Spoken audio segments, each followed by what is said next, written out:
চলে গেছে মরুভূমিতে, ইয়ামানে, তারপর একেবারে ডেজার্টের মাঝখানে কি কি ক্যাকটাস, গুলমলতা, কি কি গাছ আছে ওগুলো আওড়াচ্ছে মনে মনে। ভাবতেছে যে খেজুর গাছের কথা তো রাসূল সাল্লাল্লাহু আলাইহি ওয়াসাল্লাম আমাদের জিজ্ঞেস করার কথা না, এ তো আমাদের গাছ, বাড়ির পাশের গাছ, তো কেউই আর বলতে পারে নাই।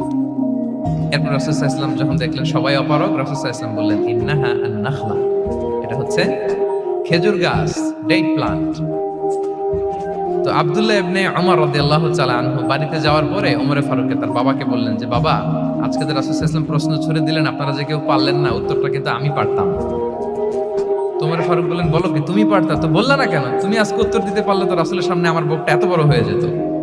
মানে লাল উট পেলে আরবরা যেই খুশি, আমি এর চেয়ে বেশি খুশি হতাম।